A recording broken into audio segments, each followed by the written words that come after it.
This meeting is being recorded. All right, guys.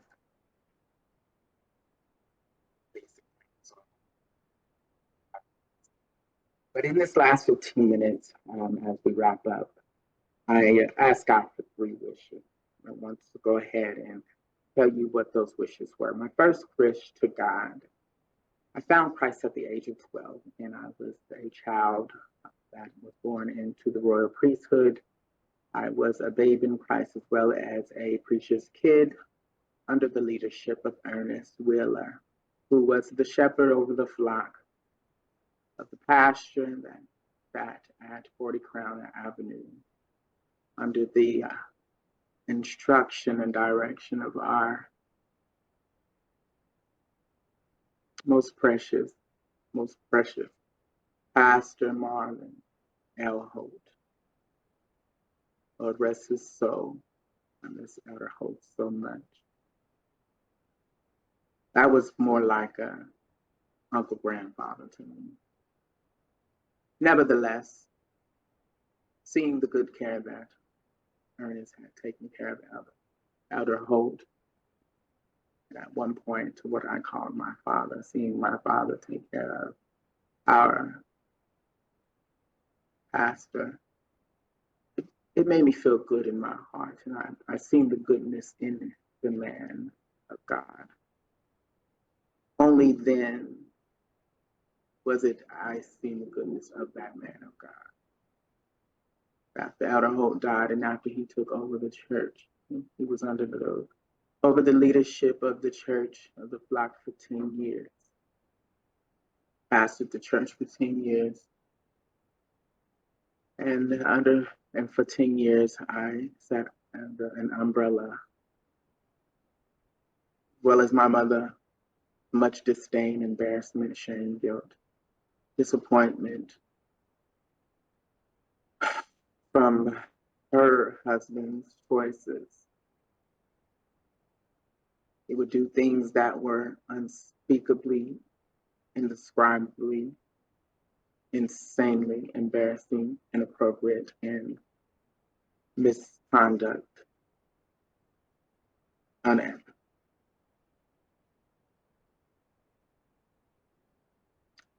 He would come to touch one of our young ladies in the church as he was giving her a ride home.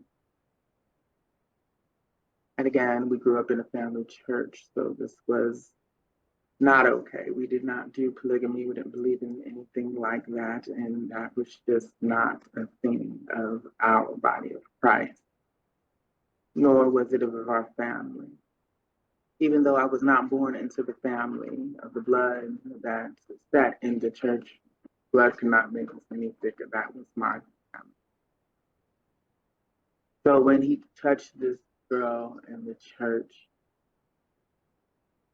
of course, her family and Auntie Shirley, what I call her, she had to make note of this indiscretion and she had to move so that her loved one and child was, and I don't.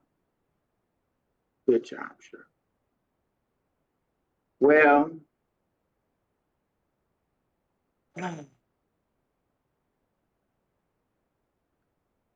when Shirley got news, she made a phone call to her brother.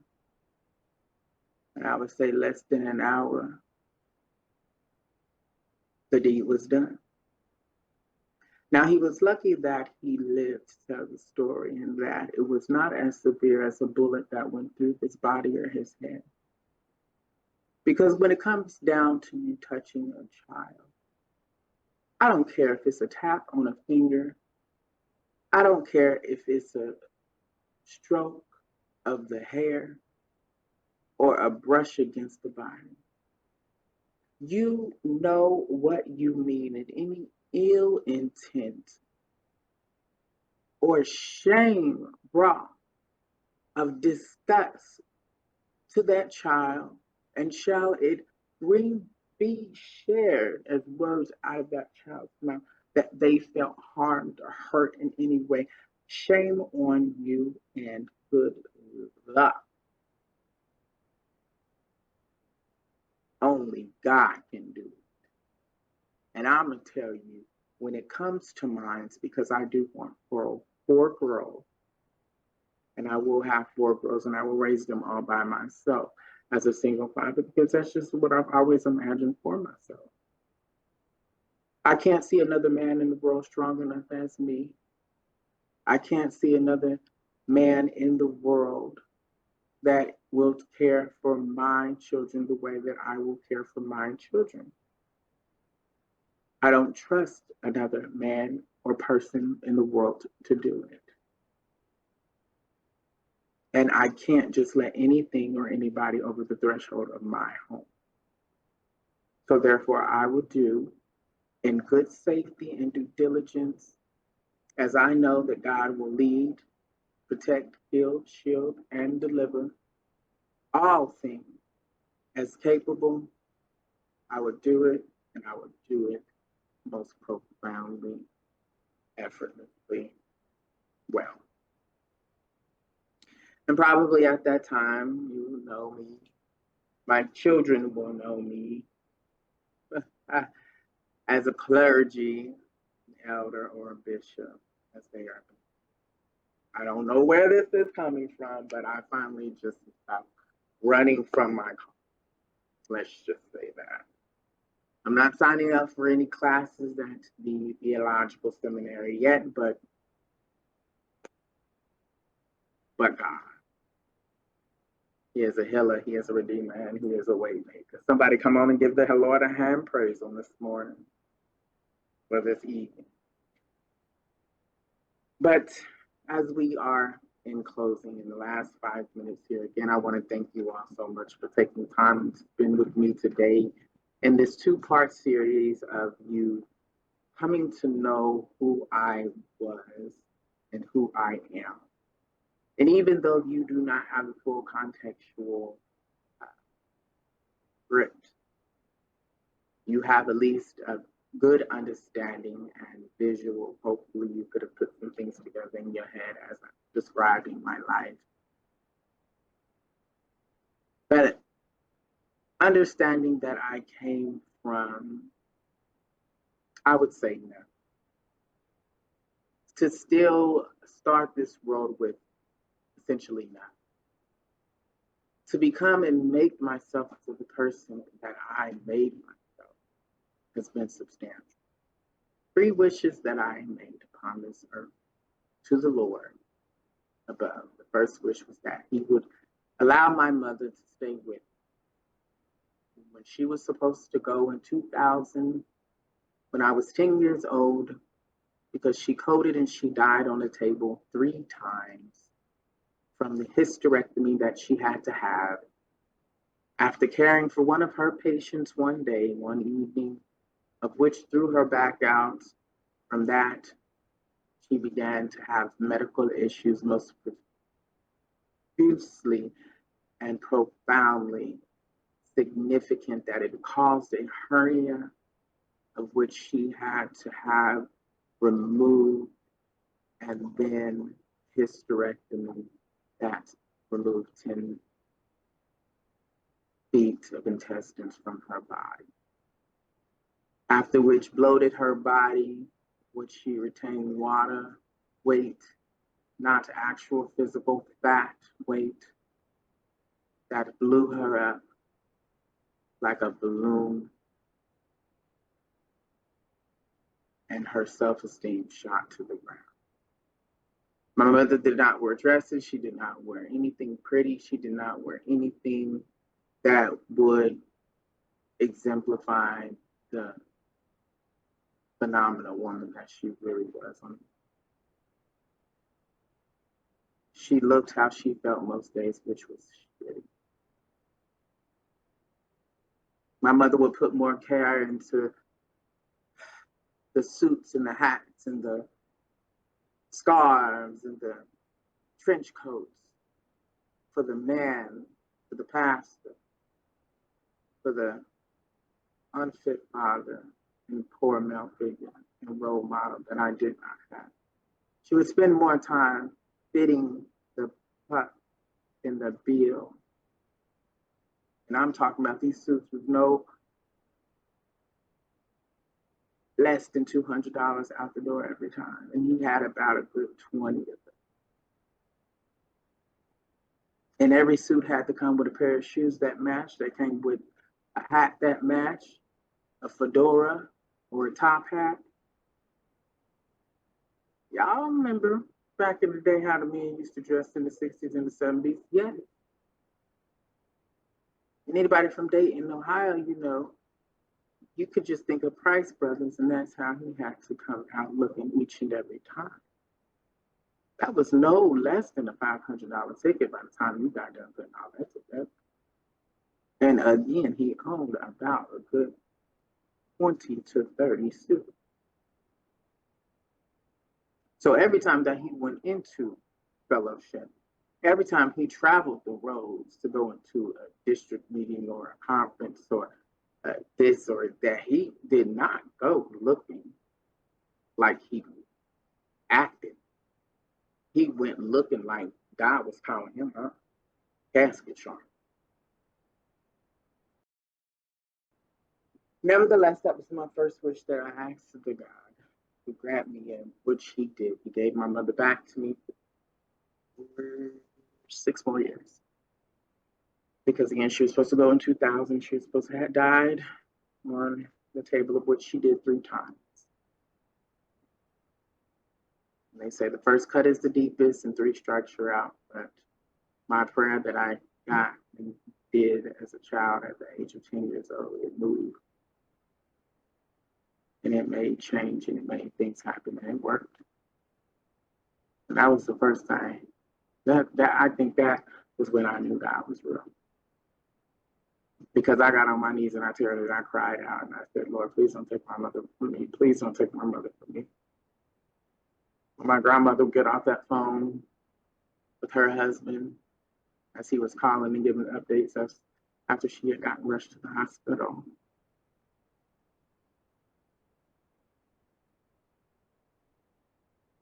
And he would learn what he had to then share with my grandmother, what my grandmother didn't have to share with me. Grandmother looked at me and said, your mother's gone.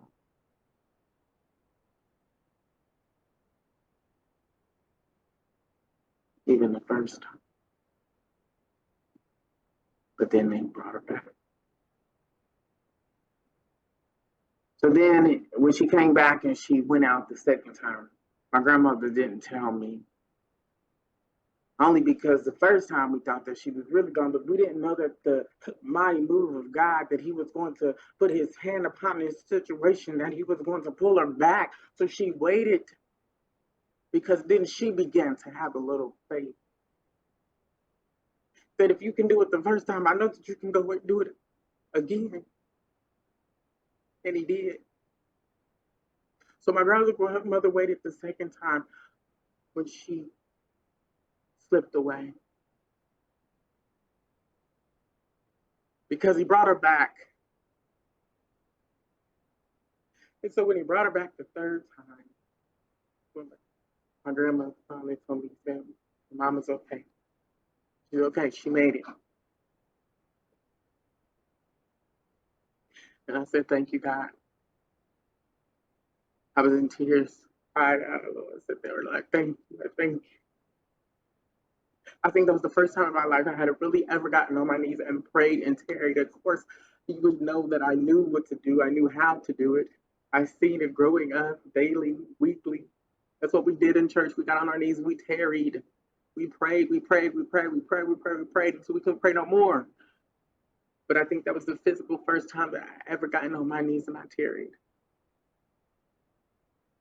And I cried out and I said, God, please do not take her. So when he gave me back, when he gave her back to me, I was like a fat kid that loved cake. I not only was happy that he brought my mom back, but I was in love with you. Bishop Paul S. Morton, who I had the pleasure of meeting when I went to the men's conference when I was 14 in Mansfield, Tennessee. He came up with a song, and he came out with a song. He said, falling in love with Jesus. The falling in love with Jesus. falling in love with Jesus, falling in love with Jesus, the best thing I've ever done. And that was the first time that I knew that it was real, that God was my boy. I knew it was real. It wasn't no questions asked. I wasn't questioning anything else at that point. It was solid. Just like the day that my mama stood in the living room of my granny's house and she fought two of my cousins over me when I told her, and I told them, I said, I don't tell my mama because they whooped me and they thought they had some power when my granny and my mama was gone to the store and they got the chance to watch me and my cousin Chelsea. And then we did something that they didn't like, so they hit us with a belt and left whip on my hand and body. I said, I don't like this. Well, it hurt. And I said, I don't like how it looks when I'm telling my mama. And I told my mama, and my mama said, what? Hold on. Uh-oh. See, my granny knew my mama had a temper and was more reactive than the law should have ever allowed. She knew the moment that my mama responded, or I told her that I was in fear, my mama acted like this. And my granny knew that my mama had. And that was the first day that I knew. And the last day that I questioned if it was real with my mama is when my mama stood in my granny's living room and my mama whooped they got them two at a time. And this woman had heart failure and two open heart surgeries at that point with a scar down the middle of her chest, but she ain't have no fear in her heart, and she knew one thing and one thing was sure. One thing that she knew that you wasn't gonna touch her child, and two things for sure, if you did, you was gonna get your ass whooped about it, and that's what she did. She whooped two of my cousins. I said that it's the last day that I ever questioned if my mama was real and if we was cool and tight like that. We was tight like that. That was my girl. Even though we were arguing, fuss and fight like cats and dogs, I loved my mama and I loved my granny. See, my granny was my mother before my mother became my mother because, again, the only reason that Mary mothered me and had the opportunity and ability to mother me was because she could not have children, so she was barren. And due to her heart failure, there were too many health risks that she would have had to face if she was to bear a child. But there was more risk of the child not making it and her dying in the midst of childbirth than it was the chance that they would succeed. So she eventually just decided to adopt me. After my grandmother had me in her care, I think it was for about a year, because again, remember I was with the woman from the hospital from the ages of newborn, because I was a preemie, so I had to sit in NICU. So I was in the incubator for I think about they said 16 weeks, and then I went from there to the care of the woman who nursed me in the hospital, from the care of the woman to my grandmother Leslie May, who fostered me from the age of probably 1 to 2, during which time she allowed Mary Frances Gooden Wheeler to adopt me into her care. See, one thing I know for sure, and my grandmother already let me know as I was aging, was that she really didn't care for boys. She adopted my Uncle Leon, my Uncle Dale, and I would have been the third boy, but she didn't really care for boys. She raised women. Now, outside of the three men in the family, which were my Uncle Leon, my Uncle Dale, and myself, until my cousins began to have their own children and their children began to have children, I was the only man of my generation raised to follow in the footsteps of my grandfather, late George E. Gooden, of which I never ever got the opportunity because he died when my mother was 16 years old. See, my grandmother, she raised a family of no more than 9 children of her own. Her children had children. So we were a big family. She raised us all of my life. And again, I didn't lose my grandmother until I was 28. She raised me until I was 18. So my grandmother had raised essentially her own family at least for a decade, almost 2 decades. Just shy of 20 years, my grandmother spent 18 years raising her own family. And how a woman could do this by herself was beyond me. I just did not know. But as I got and took the time to go back to think about it, I'm like, wow, that was an assignment. But my grandma, she was my role model. She was my biggest role model outside of Martin Luther and Martin and Malcolm and Mother Teresa and Gandhi and Maya Angelou and Cicely Tyson, which was my grandmother's twin. Outside of those renowned leaders and people in the world, my grandmother was my biggest cheerleader too. I was not going to go anywhere outside of her care. My grandmother was not going to let me go, but her daughter wanted a child so bad, but she couldn't have a child of her own. And that is how my mother got me. Nevertheless, she allowed me to go into the care of my mother. At the time, it seemed like, oh, a wonderful sacrifice and such a loving sacrifice and thing, but it was the most major, biggest mistake of my grandmother's life, and she knew it. And the year she apologized for it in so many ways. She said, I'm sorry, I'm so sorry, baby. Because my grandmother knew that I would come to be challenged with so much complexity.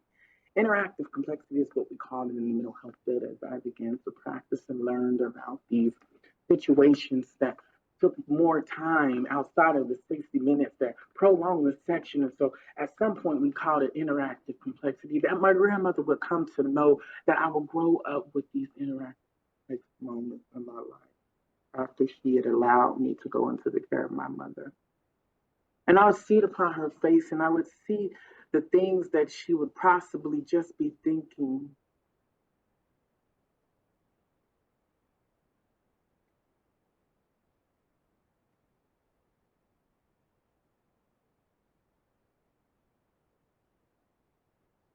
I would see the things that she would be thinking. I had to make sure that it was still recording. I'm sorry. As I would sit at the table, because we had the round table talks, and this was before Jada and Pink and Willow came up with the red table talks. See, my granny, we had the round table talk, and it was brown. We had the brown round table talk, and we would have our talk. And I could see my grandmother just sifting through and just thinking silently. But out of her mouth, she always said, Baby, I'm sorry. Because she would not have physically made the decision that she made that day if she knew the outcome of the situation and what the end term would look like for me as an individual. She would not have made the decision and she would have just simply said, no, baby, if you want to see him, come to my house, which is literally a street around the corner, and see him. But I cannot allow you to adopt him.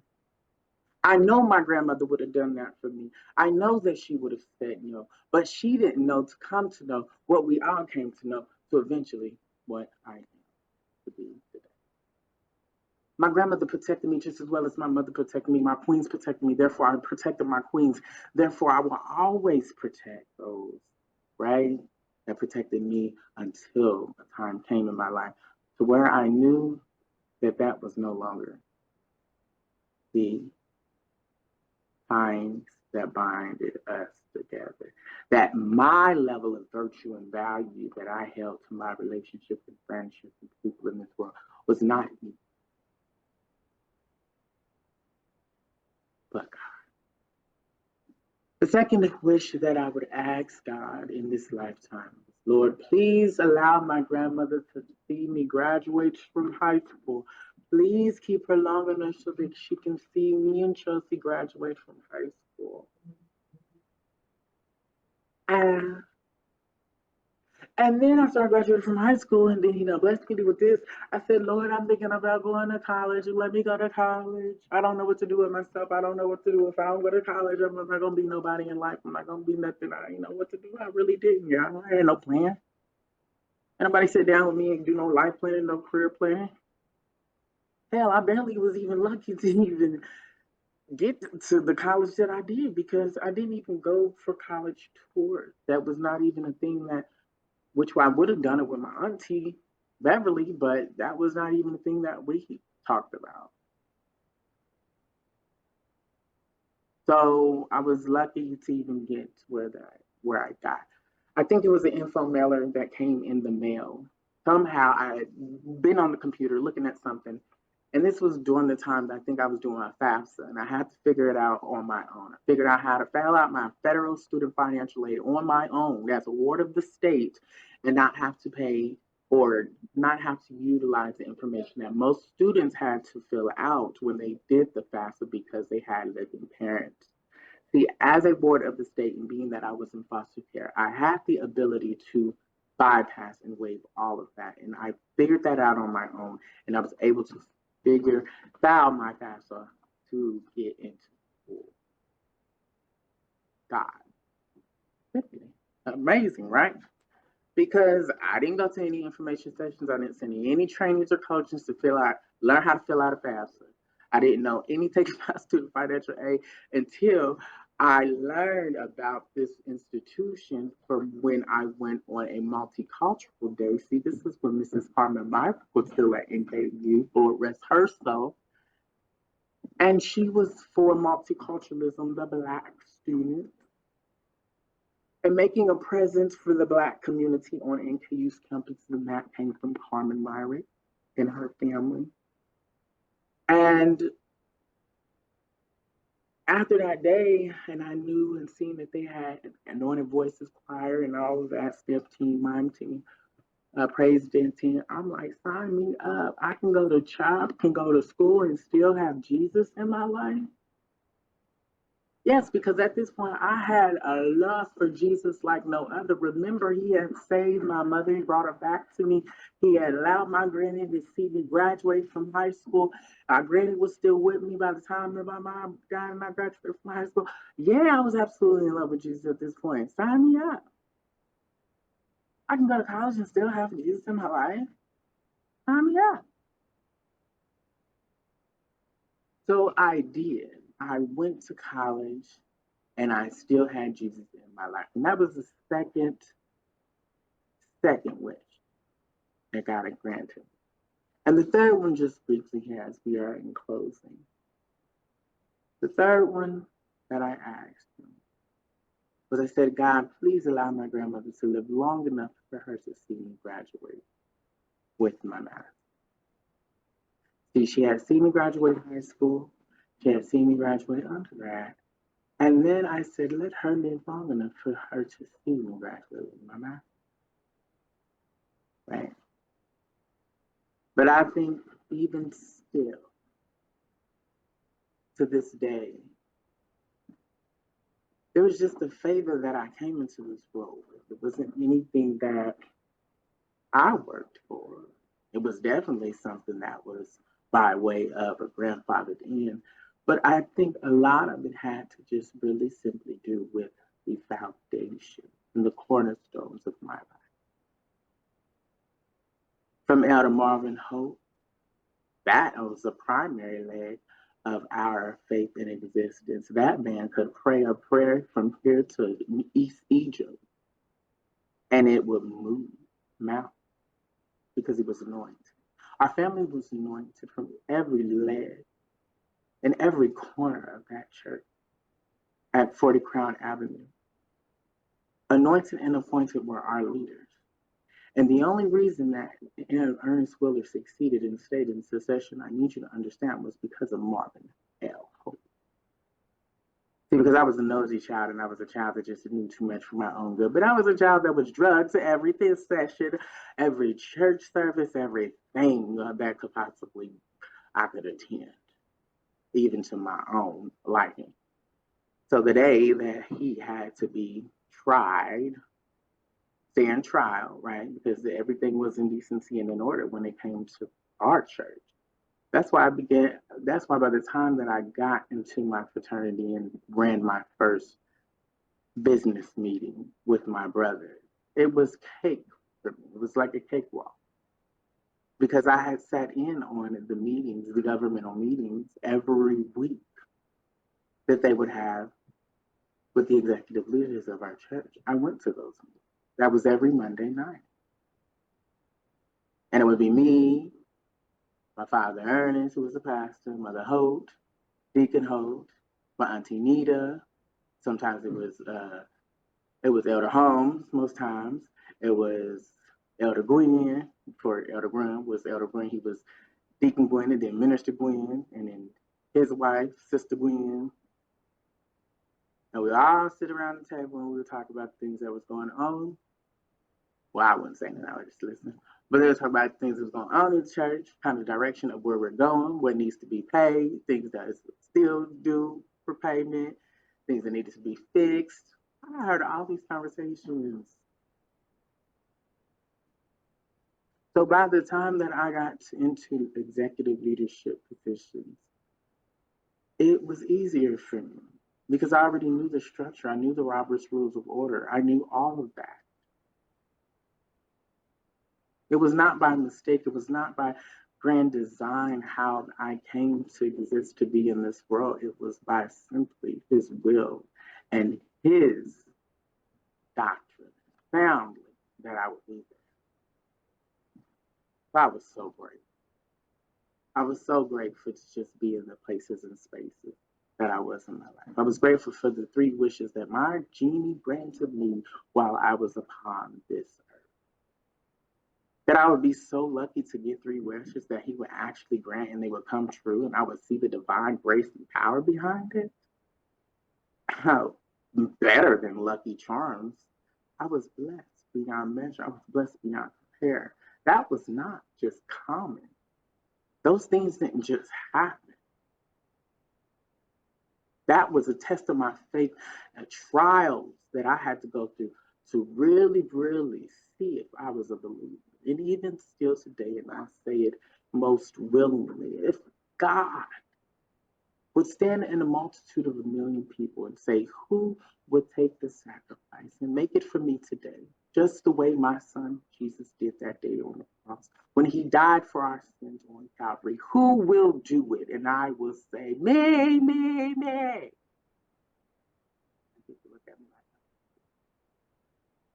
And don't worry about rising me, that I would need to even rise on the 3rd day. I will go down and under for eternity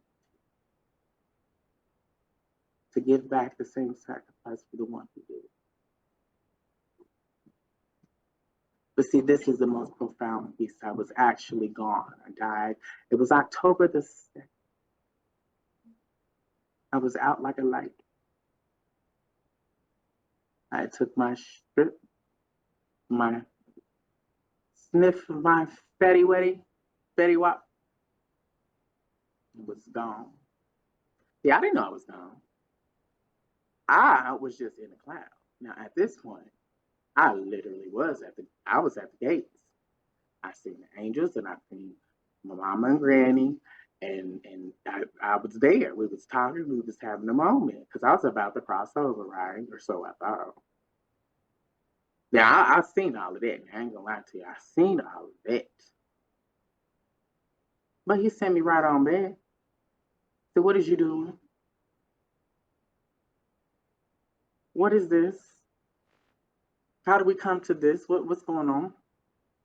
I said, I'm trying to get over into the pearly gates. Go ahead and open it up. Put in the code so I can get in. Move the gate. Jesus. Ain't happening. Go back.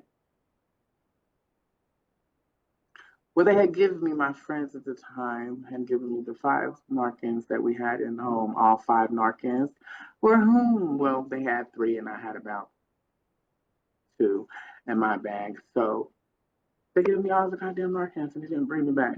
See, the thing about it too is that us addicts, what we don't know is response time to actually crisis and the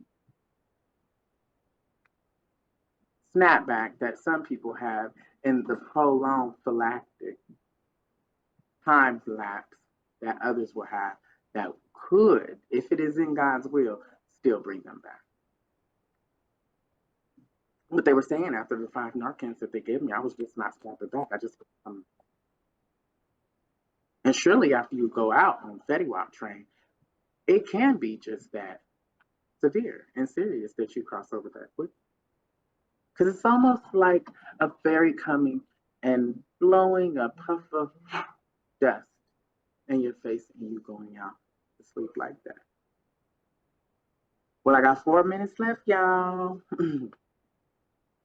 Well, I think that we made a good bit of progress today. I think that we made a good bit of progress. But let me say in the last 5 minutes, whatever it is that you have in your life that you want to do, you do it.